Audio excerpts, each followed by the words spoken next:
Pelajar, hari ini kita akan masuk topik baru, bab 4, lakaran. Alright, apa itu lakaran? Lakaran adalah drawing. Drawing ni sangat penting untuk kita memvisualkan idea-idea kita sebagai seorang designer.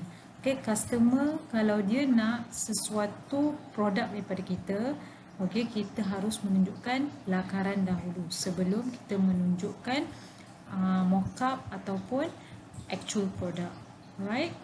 So hari ini kita akan fokus kepada lakaran sahaja.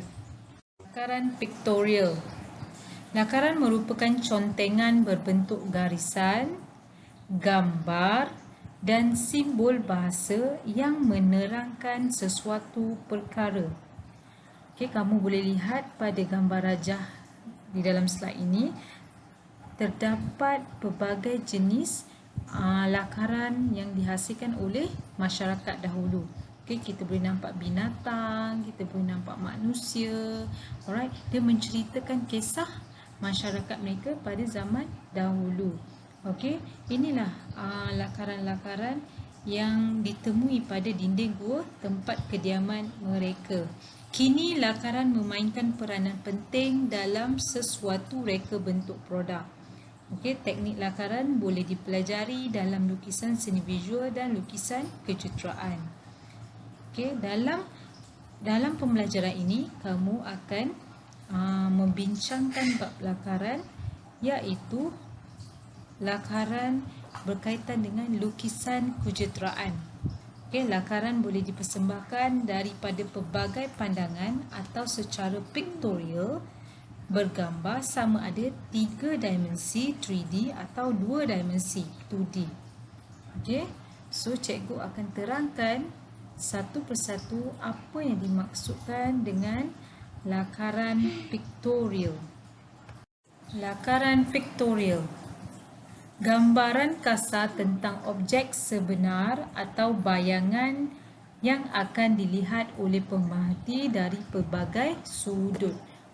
Lakaran pictorial adalah lakaran raw sketches, yang menunjukkan pelbagai jenis sudut, maksudnya pelbagai jenis angle, alright, melalui 3 pandangan, iaitu pandangan atas, pelan, pandangan sisi dan pandangan hadapan. Itu adalah maksud lakaran pictorial.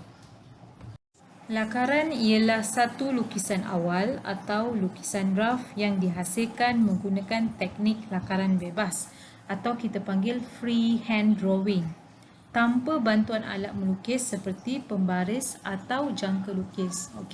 Dalam menghasilkan sesebuah lakaran yang baik, kamu tidak boleh menggunakan pembaris ataupun jangka lukis. Kamu boleh hanya menggunakan pensel 2B atau 4B dalam membuat sesuatu lakaran. Lakaran sangat penting untuk komunikasi antara designer dan customer. Dan ialah lukisan ringkas pada peringkat awal rekaan dengan menunjukkan ciri-ciri penting tanpa maklumat yang lengkap. Reka bentuk lakaran yang dihasilkan kelihatan kasar, raw sketches, dan tiada ciri-ciri perincian pada rekaan tersebut. Selalunya lakaran dia mempunyai raw sketches, dan tidak mempunyai detailing. Itu yang dimaksudkan dengan lakaran. Lakaran terdapat pelbagai jenis lakaran, iaitu ada 6 jenis lakaran yang kita akan bincangkan sebentar lagi.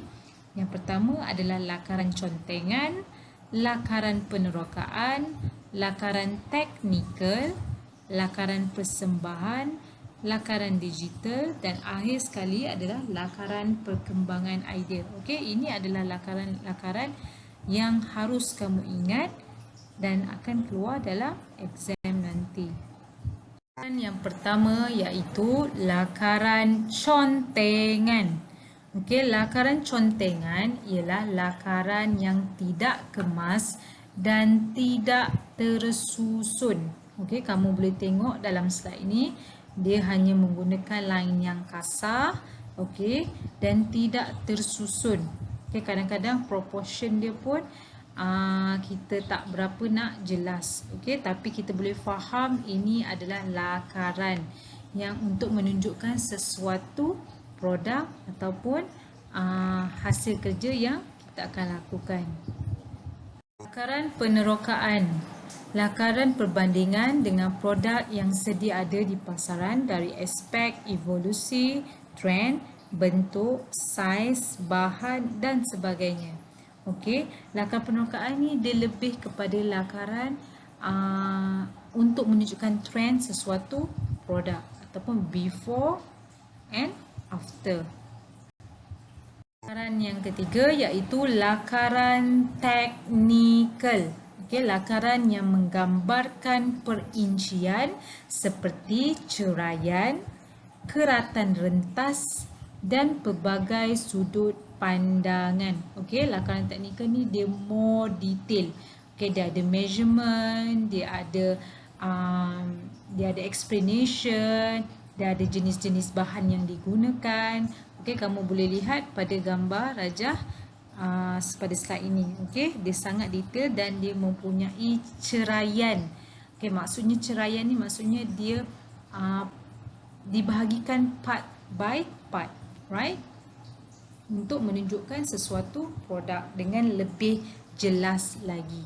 Lakaran persembahan. Lakaran yang boleh membantu pelanggan memahami konsep rekaan yang ingin disampaikan oleh pereka. Okey, lakaran persembahan ni selalu ditunjukkan pada customer. Okey, kita sebagai seorang designer, kita nak menunjukkan lakaran tersebut pada customer.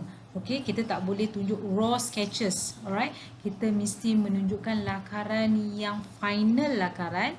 Okey, untuk customer menilai dan dia berpuas hati dan dia akan membeli produk kita. Okey, lakaran tersebut mestilah jelas dengan warnanya, dengan saiznya, dengan material yang digunakan. Okey, ini menunjukkan lakaran persembahan supaya komunikasi antara designer dan customer dapat berlaku dengan baik. Lakaran perkembangan idea. Lakaran yang menunjukkan kesemua lakaran objek bermula daripada idea pertama hingga objek terakhir. Okey, kita lebih mesra lagi kalau kita panggil development idea. Okey, daripada back to raw sketches, and then after that ada penambahan line scale accessories. Okay, then after that ada penambahan idea about dia punya bahagian pemegang bag, dan akhir sekali adalah development yang final. Okay, so ini kita lebih kepada lakaran perkembangan idea untuk menunjukkan development sesuatu produk. Akhir sekali adalah lakaran digital. Lakaran yang menggunakan alatan gadget dan aplikasi terkini.